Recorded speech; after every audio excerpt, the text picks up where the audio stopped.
What is up everyone, and welcome to some more F123 My Team Career Mode. Last time out, we were at the Imola Grand Prix it was, and despite the fact that I had some initial suspicions that we were going to be lacking in pace, we actually we managed to do pretty well. We managed to make up a couple positions off the start, and we came home in a very convincing P9. So yeah, I was pretty happy with that. And now it is time for the one that all F1 23 players either love or hate, and that is Monaco. And I am firmly in the hate camp. This is one of the hardest circuits, if not the hardest circuit on the entire Formula 1 calendar for me.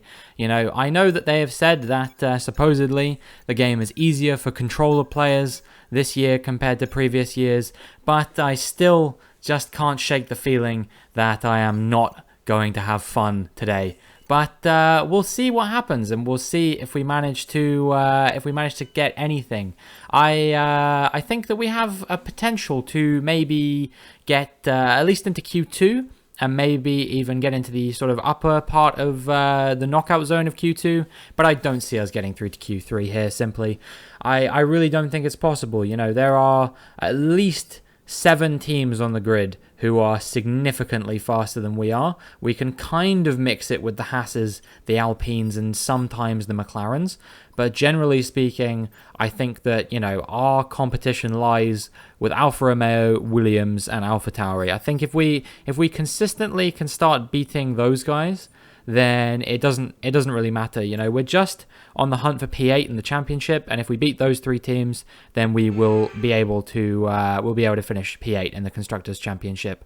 I have come to the realization that for my streams, I turn the audio off in this game, and my absent-minded self forgot to turn it back on in time for this. So yeah, there will be no music this time around, I am afraid. But at least we've got the voice lines, and at least we've got something. Because if you were watching my channel on Wednesday, you may remember that I accidentally uploaded the Imola video with no audio at all, which was due to an editing error, but that was able to be fixed quite easily, which I was quite happy about. And yeah, we were all good in the end.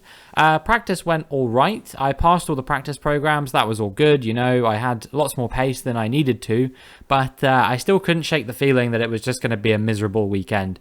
You know what I mean? I really couldn't wipe away this feeling that, you know, either qualifying was going to go poorly or something bad was going to happen in the race.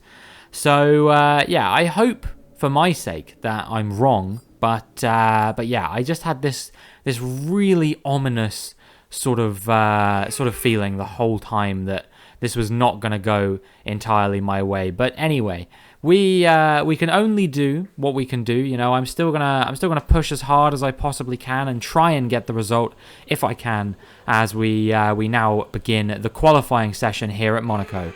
And we go out on a fresh set of soft compound tyres to start out. And yeah, actually the first lap I did, I was like, wow, that was a pretty good lap. You know, I was feeling pretty confident about that. We did a 1:13.6. It didn't set the world on fire or anything like that, but I was like, yeah, you know, that's not bad. So yeah, I was pretty happy with that. And then on my second flying lap, we were already safe, but I went out on a fresh set of soft compound tyres just to be safe. And we improved by another 0.3. It's a 1:13.3. And yeah, that saw us through to Q2 in P9. So I was very happy about that. And I was like, okay, well, maybe if we replicate that pace, we could even see ourselves through into Q3. So, yeah, my initial suspicions that things weren't going to go well for us actually looking maybe like they might be wrong. We were only a second off of the front runners. The home man, Charles Leclerc, being the man topping the timesheets here. And it's Bottas, Tsunoda, Albon de Vries, my teammate Fittipaldi, and Logan Sargent, who are all eliminated. Enzo Fittipaldi over a second off of my pace. So that's very, very disappointing from him. He did have a reduced amount of running in practice due to that glitch which sometimes causes you to hit the wall when you're exiting the pit lane when you're in the 11th garage, which we are. So yeah, he actually crashed out of practice 1. But that's not going to stop us from hopefully getting a good result in Q2 here. We do a 1:13.6 on a used set of soft compound tyres. We do a banker lap. And we actually don't improve anywhere near as much as I would be hoping that we would be on our fresh set of soft compound tyres in the second run in Q2. We're only about 2/10 up or so, and actually this is going to be worse than my time in Q1, I think. I think we're going to be in like the 1:13.4s here, but the things we crossed the line, it is a 1:13.4, and I don't think that's going to be good enough, and indeed it is not. We are out in P14. So we'll be lining up on the grid in 14th place tomorrow. That is not quite the result I was hoping for there. It's not a terrible result, all things considered, but I think that pace in Q1 that we showed kind of set my expectations unrealistically high for where we were. I think we maybe could have snuck into the 112s if we had a really strong lap. But yeah, that still would have maybe only just about seen us through into Q3. So I'm not overly disappointed with that. You know, we meet our sponsorship target of finishing in the top 15 in qualifying. That's all we needed to do. So yeah, things could be a lot worse, but they could also be a lot better. So yeah, that is a bit of a disappointment, and I can only hope that maybe we can make a couple places off the start or something like that. You know, Lord knows you don't make any overtakes at Monaco after lap 1. So wherever I am at the end of lap 1, that's probably going to be where I finish at the end of the race. But yeah, we'll see what we can do, and hopefully I can get ahead of some of the cars around me. I didn't actually pay attention to who else was around me. I know I outqualified Tsunoda, so yeah, we've closed the gap now to just 1 point in this rivalry. I'm feeling pretty good about our chances of potentially beating him in the rivalry if we can finish ahead of him come race day as well. But you know, that's going to be it's going to be a bit of a task, and we're going to see if we are capable of doing just that. But either way, you know, I just want to make sure that we can get through cleanly as we get into the Monaco Grand Prix.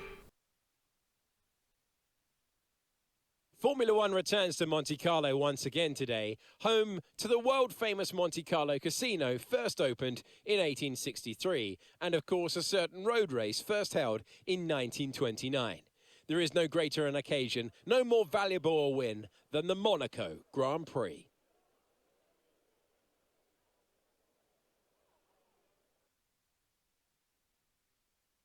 Okay, I guess he has nothing to say here, which is a bit awkward because at least the music would be carrying me if not. But yeah, that is the track, 19 corners, and yeah, it's a pretty short track from what I remember. Let's run you through the driver grid order for today's exciting race. George Russell will begin today's event in pole position. A very happy Carlos Sainz will start second. As we continue through the rest of the grid today, we have Hamilton, Leclerc, Verstappen, Perez, Fernando Alonso, Norris, Hulkenberg, Gasly, Oscar Piastri, ZHOU, Magnussen, Robinson, Ocon, Bottas, Tsunoda, Albon, De Vries, Fittipaldi, Sargent, Fittipaldi. Which of these talented drivers will come out on top today? Well, a bit of a glitch there, and we actually had the intro to the race, sort of the preamble that they do. It wouldn't load for whatever reason. It just got stuck on the flag screen after that. So yeah, we miss out on that, but it's never that important. We're going to be going hard medium here, which I think could actually be a very good strategy, especially on account of the fact that there is some rain projected to come around the halfway mark of the race. So if we can pit straight from the hards onto the intermediates, then that would be amazing. Especially if all the medium runners around us have already pitted, then perhaps we could actually sneak our way into the points on strategy here. You know, I might even go long on the hards just to make it happen if I can.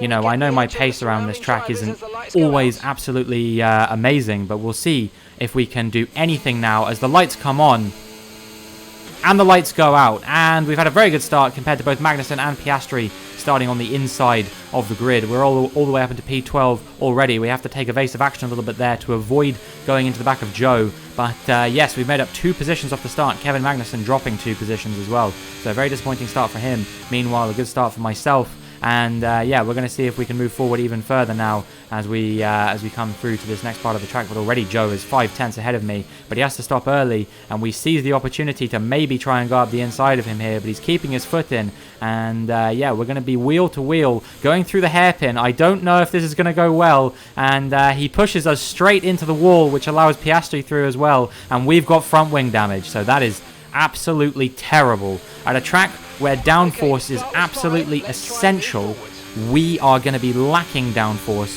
for potentially the entire first stint if we don't box to change that. And I have no intention of boxing to change that. I think I can probably hold on to this position through some defense, but these guys in front are going to get monumentally further away from me over the course of the race now. You know, I'm going to be seconds a lap slower with this lack of downforce. You can see already Piastri is almost 2 seconds up the road from myself. So yeah, we are going to struggle like crazy on this first stint now, and we're just going to have to see if we can do anything to hold on to this position. You know, I'm pretty confident in my ability to defend. However, my confidence may be misplaced now as we are coming under pressure from ZHOU's teammate Valtteri Bottas, who we go a bit wide as we go into Saint-Devote, and that is going to allow Bottas to go through and take P13 off our hands and make us fall into our starting position of P14. So yes, that's a very disappointing way to lose that position, but I'm just struggling for grip a lot. You know, we're lacking in aero, and I'm going deep into all of these corners basically. But as we move now onto lap 9, you know, things have settled down a little bit. Bottas may be very far up the road, but I am keeping Magnussen at bay, and there is a yellow flag behind for some reason. It's not quite clear what that is for. I think that was my teammate Enzo Fittipaldi. His name just flashed up on the top of the screen. So yes, I think it's my teammate out of the race, unfortunately. But I mean, he's been having a pretty bad weekend after that retirement in practice. You know, it would be disappointing, but perhaps not unexpected for a rookie to retire at the Monaco Grand Prix, but it's actually an engine failure. Enzo's first of the season, if I'm not mistaken. You know, it took him, this is race number 7? I think that's it's pretty decent for how bad my reliability was at the start of the season, the first 2 races. So, yeah, I think we can forgive an engine failure every now and again. It's to be expected, especially in the first few seasons. I mean, even in, season 6 of my team career mode, I had something like 7 or 8 retirements. Now there's a virtual safety car because Kevin Magnussen tried to look up the inside of me at Rascasse, and he just got it all wrong, simply. You know, he just went straight into the back of us. I think broke his front wing, and he's going to be pitting with the damage. So, yeah, disappointing for him, but maybe he can find his way back into this train. You know, I'm going to be holding it up for at least another few laps yet as we go on lap 15 under the virtual safety car. And it stayed out for actually quite a while by the looks of things, over a minute at this point. And it finally comes to an end as we come to basically the same point on the track where it was deployed on the previous lap. And yeah, I mean, that is fine. We actually tagged the wall a little bit there, but we didn't cause ourselves any further damage to that front wing than was already caused on lap 1. And yeah, I mean, this has just been immensely frustrating. Bottas and Piastri are almost a pit stop ahead of me, so even my strategy play I don't think is going to work, especially because we're going to have to change that front wing when we box. And this is the Williams of Alex Albon retiring from the race. He has had an engine failure in basically the exact same place that my teammate Fittipaldi has had one, and is pulling off to the runoff area, and that will be the end of his Grand Prix. Disappointing for him, I'm sure, but yeah, we currently find ourselves in P13. I think Bottas has now pitted onto the hard tyres, but it is starting to rain as we move on to lap 20, and that is a bit annoying because I was kind of hoping it would come maybe a few laps later and we could stay on these tyres for just a few more laps if we could, but no dice for us, unfortunately. And we're gonna have to see if we can recover anything from P13. It's probably unlikely that we will be able to. I think we're going to lose a few positions as well in the pit stop phase. And there it is. The new strategy has been confirmed. We're going to be going on to the inters at the end of this lap. So yeah, that is we're really struggling for grip right now. So it's a bit expected to see that we are going to be going onto the intermediate tyres. And like I said, we're going to lose positions in the pit lane because we just will. You know, we've got to change the front wing, and that is going to cost us an extra 5 seconds compared to everyone else at worst. So yeah, I think that we're going to be probably coming out of this. I mean, who's coming in behind us? We've got Tsunoda. De Vries is actually staying out, which is interesting. So I think we'll probably actually end up being ahead of him because he's going to really struggle. But yeah, who's gonna get ahead of us here? We got Ocon going through, Tsunoda going through, Bottas going through, Stroll, Magnussen, and we are inside Logan Sargent. But he is going to come out ahead of us at the end of the day. So that puts us into P20. However, I think after De Vries pits, we'll be up into P19. But still, very disappointing. And this is exactly what I was worried about at the end of the day. This is the terrible thing that I was fearing might happen at every stage of the practice and qualifying leading up to this.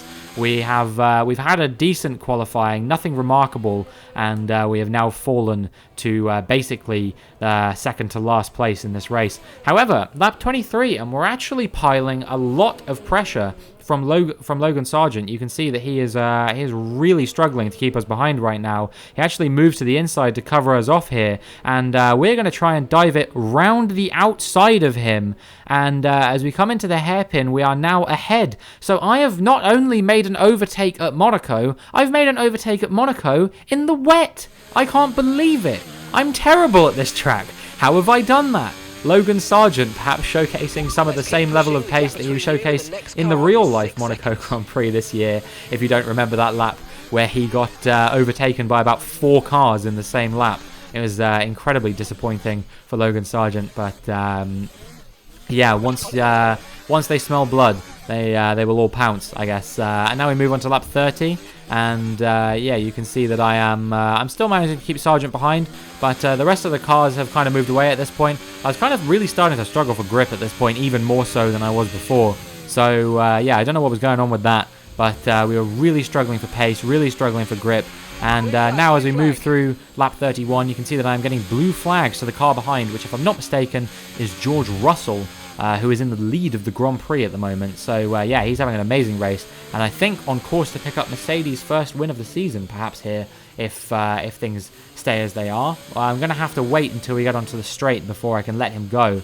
But fortunately, it's quick enough that we won't be getting a penalty when we let him through, and that is Russell moving through, lapping us. It means that the length of our race will be cut down now to 38 laps instead, which you know, honestly, I'm not too disappointed about. The sooner we can get this over and done with, the better. So yeah, and I move on to lap 35, and I finally figure out why I've got this issue with the grip. It's because the track is damp, but it's not really that wet, so the tires are massively overheating in the in these conditions. You know, they're not cold by any stretch of the imagination. The inside of the tires getting up to 96, 97 degrees at times, and that's causing us to really struggle now, as we're going to be ceding the position to Carlos Sainz as well. He's going to be overtaking us too. So yeah, I think this is due to the fact that I'm running a dry setup here, perhaps, when I should probably be running a wet setup in these conditions. I don't know. It's really hard to not make the tires overheat, because the counter argument is if I was on a wet setup in the intermediate conditions, it would probably be that I would be, you know, maybe having it be too cold on the tires or something like that. And yeah, very, very disappointing to be lapped now by both Sainz and Hamilton. So yeah, we're just going to be falling further and further down the order here. But now, as we move through to the end of lap 37 and onto the beginning of the final lap for me, you know, they're already on lap 39 ahead of me, Hamilton and Russell and Sainz. So yeah, this will be the last lap. And we're just going to bring it home. You can see we're in a bit of a no man's land at this point. Sargent almost 4 seconds down on us. Magnussen 12 seconds up on us. And I mean, this is just going to be the race for us, I think. Unfortunately, nothing really to shout about, nothing to report. Just that you know, Zhou put us in the wall in turn 1, or not turn 1, but in lap 1 at the hairpin, and that kind of screwed over the rest of our race, even if it didn't really cause us too much of an issue to begin with. We're running in P14, But yeah, after the pit stop phase, we were just absolutely nowhere, having changed our front wing. And we're going to cross the line to take P18, one of our weakest finishes so far. But at least we finished ahead of a few cars, so I can't be too disappointed with that. And yeah, we're just going to have to try and build back better and see if we can get a better result this time next week in Spain. That's it then for another nail-biting Monaco Grand Prix. We were on the edge of our seats the whole time, but they've come through to take a stunning victory. Anthony Davidson, how do you think they were able to set themselves apart today? I feel like consistency was probably the key today. There's being quick, and then there's being quick lap after lap after lap. If you can do that, you can capitalise on other people's errors without making many of your own. And that's an approach that can push you a long way up the field. After an excellent performance at the Grand Prix, I'm sure there'll be plenty of celebrations tonight amongst the Mercedes team, and they certainly deserve it. A very impressive performance from Mercedes there, not only getting the win with George Russell, but Hamilton also flanking him on the podium in P3, Carlos Sainz in the middle, and actually Mercedes and Ferrari have been having a pretty decent season so far. You know, you'd have to say that they're looking pretty good. It was disappointing for Charles Leclerc. You know, he was showing some shades of pace at times, but in the end he couldn't do anything with it, and it was his teammate that ended up on the podium instead. Max Verstappen should be pleased with his performance, making gains at the top of the table. So let's see how the drivers' standings have changed. After an incredible day of racing, who was your driver of the day, Ant? Max Verstappen seemed to just effortlessly weave through the other drivers today without a care in the world. He was definitely my driver of choice. It's time to check out the constructors' standings. Ferrari continued to extend the gap at the top of the table. Well, that certainly was an exciting weekend of Formula One. Be sure to join us for more exciting Formula One action very soon. No change for us then in the drivers or constructors standings. We stay P14 and P9 respectively, but we do need to get some better results than this. We can't afford to have too many races like this. Obviously, it's to be expected that we're going to have some. Monaco in particular, I'm not too surprised to see that we had a race like this, but it's still sore. It's still disappointing, especially because I know we could have done better. We could have qualified better. Perhaps this incident with ZHOU on lap 1 was to an extent my fault. Maybe I was getting too racy with him. I don't know. But at the same time, you can see my car was clearly a little bit ahead there, and he tried to sneak back into that position. He went wide. There was definitely more room there for him to be further to the inside of the corner. There was room for the both of us to go through there. And he pushed me into the wall, I would have to say, is probably what happened there. So yeah, I'm a little bit aggrieved by that because it kind of put us on the back foot for the rest of the race. But the positive that I have to look forward to is that the next race that we've got to look forward to is the Spanish Grand Prix. And despite the fact that it's not a circuit that I have ever won at in F1 22 in what I believe was 7 seasons of racing there, or maybe we missed it off the calendar one time, it's always a race that I actually feel like I always showcase the true pace of the car. That's how I feel, or my true pace. You know, I never get stuck behind anyone. I'm always able to effectively overtake. I'm always able to find myself in usually points-paying positions. And with that new reprofiled corner back to how it was before, there's the contact with Magnussen that caused him to pit. With that reprofiled corner, I'm very much looking forward to what we might be able to do there, especially because we have a pretty beefy aero package at this point. You know, we've got a lot of aero upgrades already, and we're just getting more and more on the car at the moment. So yeah, I think that's pretty good for us at the moment, and I look forward to seeing what we can do, if we can do anything. We're going to look at this overtake on Sargent here again. My word, this was probably my favourite moment of the entire race. Just sweeping it around the outside, and then we were ahead by the hairpin. So good, so amazing to pull off. And yeah, despite the fact that we seems to score the same number of points as Yuki Tsunoda, he gets a bonus one, I guess, for being Yuki Tsunoda. So we're now back to 2 points behind him. And with only a couple races to go, we're going to actually need a pretty good race in Spain if we want to finish ahead of him. I think we've only maybe got Spain left to beat him. So we're going to need to outperform him in both qualifying and the race if we want any chance of outperforming him and beating him in the rivalry. But yeah, we'll see what happens. And yeah, that is going to be it for this video. So if you enjoyed, please make sure you like and subscribe. Follow me on all my social media. And hopefully I will see you in the next one.